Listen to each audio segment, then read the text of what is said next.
in response to the directives from His Excellency, the President of the Republic, I am pleased to announce that I have just returned from London, whereby I represented the people and the government of the Republic of South Sudan at London Conference on Sudan.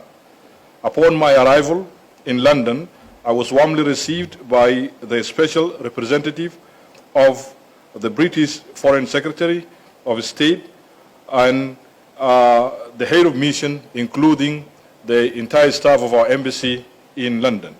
This high-level global conference was organized and co-hosted by the United Kingdom, France, Germany, European Union, and the African Union, with the overall objective to addressing the conflict in Sudan and the impacts of this conflict into the neighboring countries.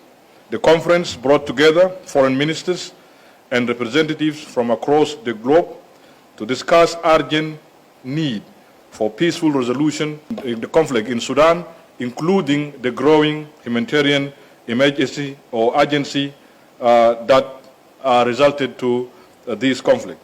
South Sudan's participation in this conference was mainly to reaffirm our commitment to the regional peace and stability and to brief the participants about the role of South Sudan in Sudan's peace process, including our keen intention to brief the international community about the current political and security situation in South Sudan. I successfully and confidently delivered at the briefing, which was well received by the organizers and the participants who expressed sincere thanks and appreciation.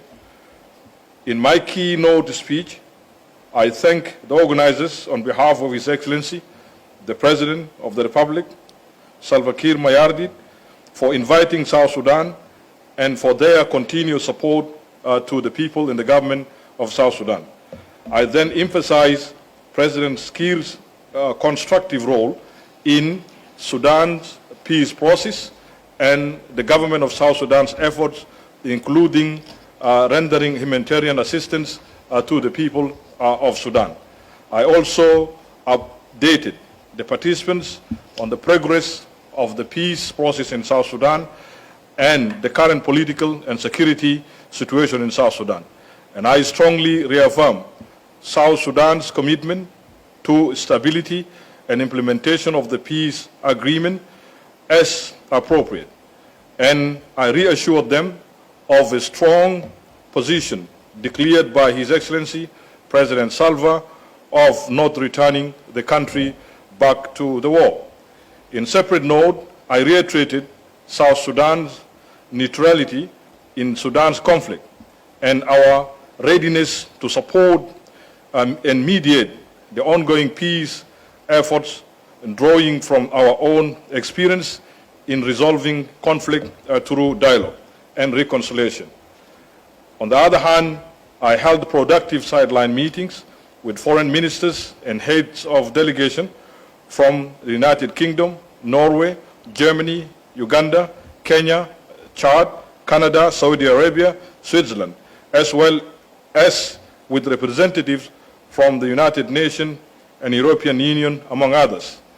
These engagements provided valuable opportunities to strengthen bilateral relations, explore avenues for humanitarian cooperation and coordination efforts to support the peace and stability in Sudan and the wider region. In another important engagement, I had an opportunity to conduct comprehensive bilateral meeting with the Director General for Africa and America Affairs at the British Foreign Commonwealth Development Office, where we discussed ways of deepening and the existing partnership and enhance the existing cordial bilateral relations between South Sudan and the United Kingdom. Furthermore, I also had an opportunity to meet with our ambassador to United Kingdom and the entire staff of our embassy in London. Following my mission to London, I traveled to Addis Ababa, whereby I met with the chairperson and the deputy chairperson of the African Union Commission and my brother, the Minister of Foreign Affairs of the Federal Republic of Ethiopia, respectively. This is my first visit abroad after my appointment as the Minister of Foreign Affairs and International Cooperation, and I am confident that the outcomes of this visit will be for the best benefit of our country, for the best benefit of our people and the government. Thank you.